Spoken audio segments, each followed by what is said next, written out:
पिछले लेक्चर में हमने सीरीज आरएल सर्किट का बिहेवियर डिस्कस किया था।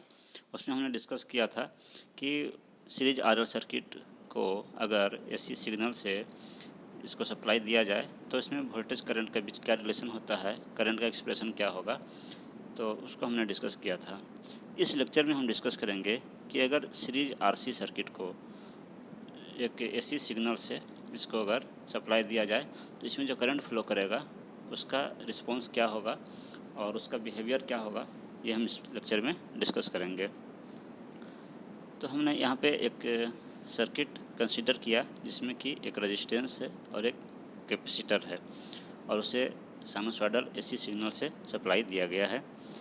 ए circuit consisting of resistance R ohm in series with inductance L henry, sorry यहाँ पे आपका कैपेसिटर हो जाएगा, in series with capacitance C farad is connected across an AC supply of RMS value V and frequency F hertz. यानी कहने का मतलब ये है कि एक सर्किट हमने कंसीडर किया जिसमें कि एक रेजिस्टेंस जिसका वैल्यू आर ओम है और एक कैपेसिटर जिसका कि वैल्यू कैपेसिटेंस सी फेराड है, दोनों को सीरीज में कनेक्ट किया गया है और उन दोनों सीरीज सर्किट को एक साइनसॉइडल सिग्नल से जिसका कि आरएमएस वैल्यू भी है और फ्रिक्वेंसी एफ है उससे सप्लाई दिया गया है। तो जैसे ही आरसी सर्किट को एक एसी सिग्नल से कनेक्ट किया जाएगा तो इस सर्किट में एक करंट फ्लो होगा और हम इस लेक्चर में इस करंट का एक्सप्रेशन डिराइव करेंगे और देखेंगे करंट का बिहेवियर क्या है, वोल्टेज के साथ क्या रिलेशन है। तो सर्किट में जब करंट फ्लो करेगा तो उसमें आपका जो रेजिस्टेंस है उसके अक्रॉस जो ड्रॉप होगा, वोल्टेज ड्रॉप होगा, उसको हमने वी आर से डिनोट किया है। वी आर जो है आपका इस रेजिस्टेंस के अक्रॉस वोल्टेज ड्रॉप है और जो कैपेसिटेंस के अक्रॉस जो वोल्टेज ड्रॉप है उसको हमने वी सी से डिनोट किया है। Let V is equal to RMS value of the supply voltage, जो सप्लाई वोल्टेज है, जो सोर्स वोल्टेज है उसका हमने आरएमएस वैल्यू वी है और जो सोर्स करंट है उसका आरएमएस वैल्यू आई है।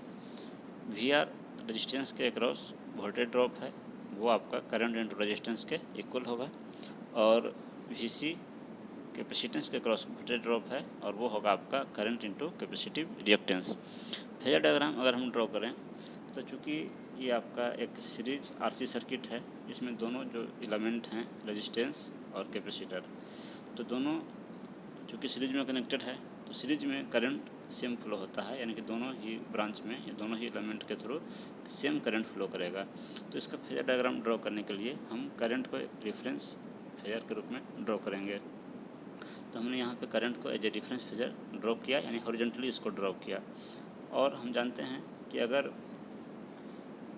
जो आपका प्योरली रजिस्टिव सर्किट रहता है तो इसके थ्रू जो करंट फ्लो करेगा, इसके क्रॉस जो वोल्टेज होगा, दोनों सेम फेज में होता है प्योर रेजिस्टेंस के केस में।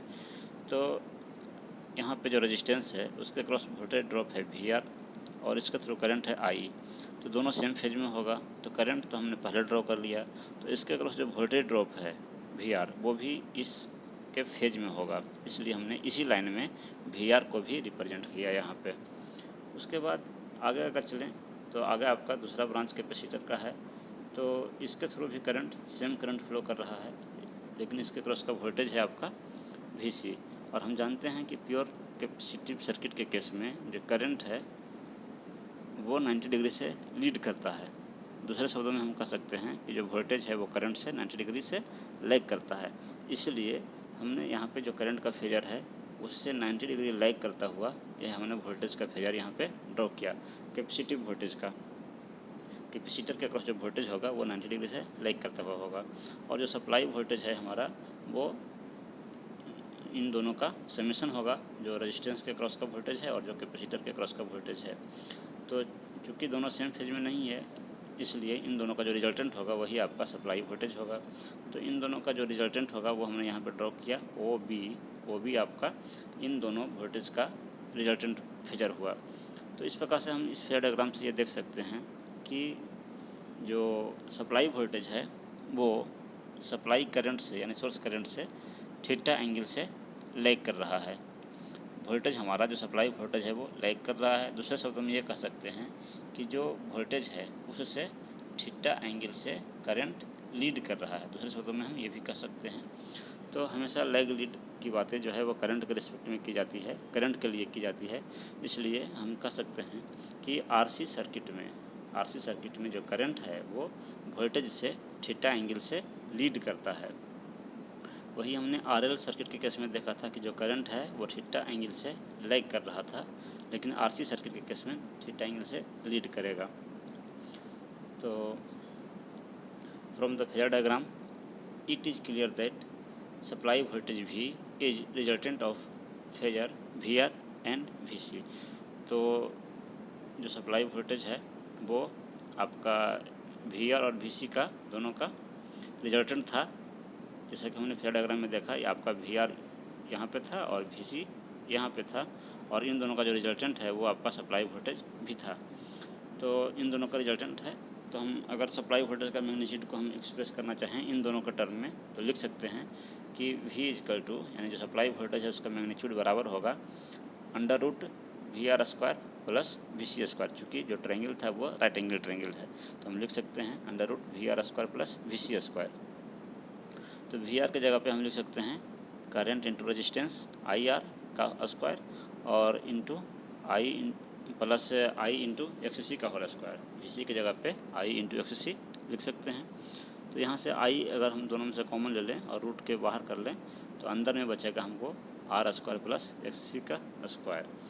तो यानी कि जो सप्लाई वोल्टेज उसका मैग्नीट्यूड हो गया करंट का मैग्नीट्यूड इंटू ये वाला टर्म, और इस टर्म का नाम है इम्पीडेंस। आरसी सर्किट के केस में इम्पीडेंस इसे कहेंगे, और जो कि बराबर होगा R स्क्वायर प्लस XC का स्क्वायर। XC आपका कैपेसिटिव रिएक्टेंस है, और इसे Z से डिनोट करेंगे तो यह आपका इम्पीडेंस का मैग्नीट्यूड हुआ। यानी कि हमें यहाँ से निकल कर आया कि जो सप्लाई वोल्टेज है उसका मैग्नीट्यूड होगा करंट का मैग्नीट्यूड इंटू इम्पीडेंस का मैग्नीट्यूड। तो हमने यहाँ पर लिखा है कि where Z is the impedance of the circuit and is expressed in ohm. इसका यूनिट जो है आपका ओम में इम्पीडेंस का यूनिट होगा। तो यहाँ से अगर हम करंट का वैल्यू निकालना चाहें तो करंट इज इक्वल टू लिख सकते हैं वोल्टेज बटा इम्पीडेंस, और इम्पीडेंस हमने किसको डिनोट किया √R square plus XC square को हमने इम्पीडेंस कहा। तो रेजिस्टेंस का यूनिट आपका ओम होता है, और इसका यूनिट भी, ये रिएक्टेंस का यूनिट भी ओम होता है। तो आपका जो ये इम्पीडेंस है उसका भी यूनिट ओम होगा। तो अगर इसको दोनों तरफ स्क्वायर कर लिया जाए तो हम लिख सकते हैं इम्पीडेंस का square is equal to resistance का स्क्वायर प्लस कैपेसिटिव रिएक्टेंस का स्क्वायर। और इस एक्सप्रेशन को अगर हम ट्रायंगल के रूप में लिखें तो इस प्रकार से लिख सकते हैं कि रेजिस्टेंस को हमने हॉरिजॉन्टल में दिखाया, रिएक्टेंस वाले टर्म को ये 90 डिग्री पे दिखाया। तो इन दोनों का जो सम होगा √R square plus XC square, वो आपका ये इम्पीडेंस होगा। यानी कि ये भी एक ट्रायंगल के फॉर्म में इसको एक्सप्रेस किया जा सकता है, राइट एंगल ट्रायंगल के फॉर्म में, और इस ट्रायंगल को इम्पीडेंस ट्रायंगल कहा जाता है। और जो इसके पीछे वाला जो ट्रायंगल था जिसमें कि यहाँ पे वोल्टेज के टर्म में था तो उसे वोल्टेज ट्रायंगल कहा जाता है। और जो इम्पीडेंस है ये तो मैग्नीट्यूड के टर्म में हुआ, इससे अगर हम कॉम्प्लेक्स नंबर के फॉर्म में लिखें तो लिखा जाएगा R minus J into XC। चूँकि रेजिस्टेंस और रिएक्टेंस दोनों सेम फेज में नहीं है बल्कि 90 डिग्री के एंगल पे है, और ये जो रिएक्टेंस है कैपेसिटिव रिएक्टेंस वो 90 डिग्री पीछे है रेजिस्टेंस से, इसलिए यहाँ पे -J से इसको -J के साथ उसको दिखाया गया है। और यानी कि जो इम्पीडेंस होगा वो होगा आपका रेजिस्टेंस -J इंटू XC। यानी कि ये वाला जो टर्म है कैपेसिटिव रिएक्टेंस वो इस टर्म से जो आपका रियल पार्ट है उससे 90 डिग्री पीछे है, ले करता हुआ है। तो ये आपका कॉम्प्लेक्स फॉर्म में हुआ। इम्पीडेंस को लिख सकते हैं आरसी सर्किट में, और मैग्नीट्यूड के रूप में यहाँ पे लिख सकते हैं हम √R स्क्वायर प्लस XC का स्क्वायर। यहाँ से अगर हम निकालना चाहें R का वैल्यू निकालना चाहें Z के टर्म में तो cos थीटा इक्वल टू आप लिखेंगे तो वहाँ से आपका लिख सकते हैं R equal to Z cos theta, और जो कैपेसिटिव रिएक्टेंस है इसका अगर वैल्यू निकालना चाहें तो लिख सकते हैं Z sin थीटा। यानी एंगल पता हो और इम्पीडेंस का वैल्यू पता हो तो आप रेजिस्टेंस निकाल सकते हैं या कैपेसिटिव रिएक्टेंस निकाल सकते हैं। ट्रायंगल ओ ए बी जो कि हमने स्टार्टिंग में दिखाया था वोल्टेज वाला ट्रायंगल, तो जो वोल्टेज वाला ट्रायंगल था हमारा, रेजिस्टेंस ये आपका वी आर था और ये वी सी था। तो इस ट्रायंगल को वोल्टेज ट्रायंगल कहा जाता है। और जो अभी जो हमने ट्रायंगल दिखाया था इसमें कि यहाँ रेजिस्टेंस था, ये कैपेसिटिव रिएक्टेंस था और ये इम्पीडेंस था, तो इसे इम्पीडेंस ट्रायंगल कहा जाता है। ये एंगल है theta. From the phasor diagram it is clear that in RC series circuit current I leads the supply voltage by an angle theta.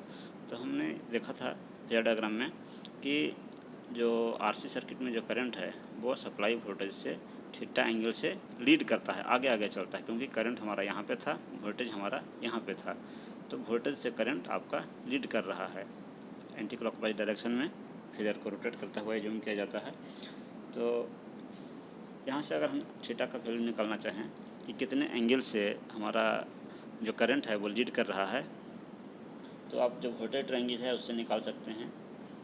ये एंगल है आपका थीटा, ये आपका था वी आर, ये है आपका वी सी।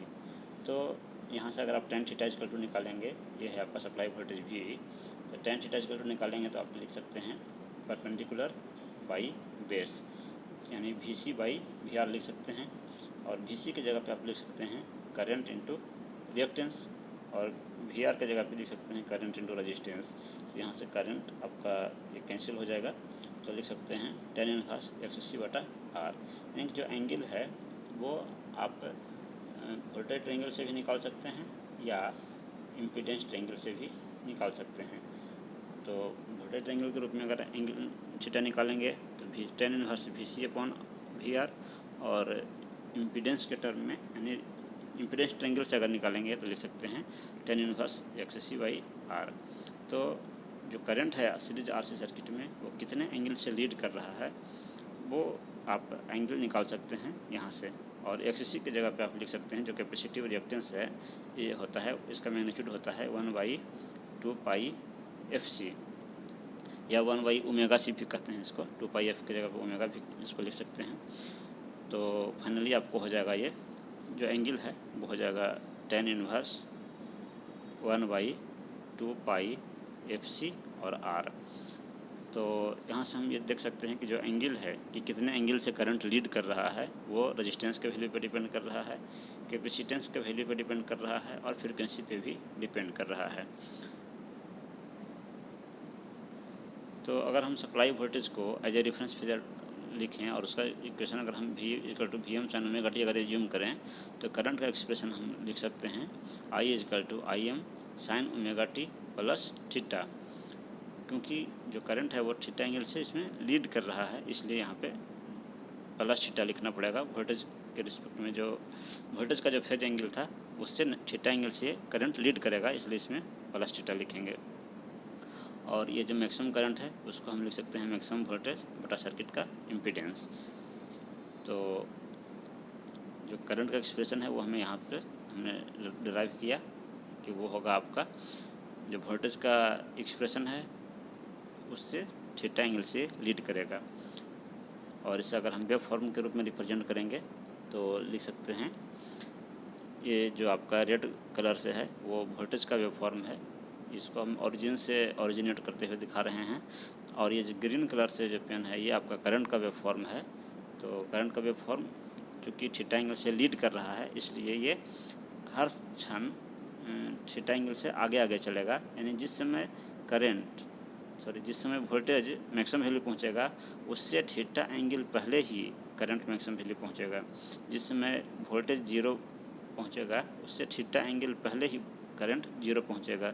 जिस समय आपका वोल्टेज निगेटिव में मैक्सिमम पे पहुंचेगा उससे थीटा एंगल पहले ये मैक्सिमम वैल्यू पे निगेटिव में मैक्सिमम वैल्यू पे पहुंचेगा। तो इस प्रकार से देखते हैं कि जो करंट है वो थीटा एंगल से लीड कर रहा है, आगे आगे चल रहा है।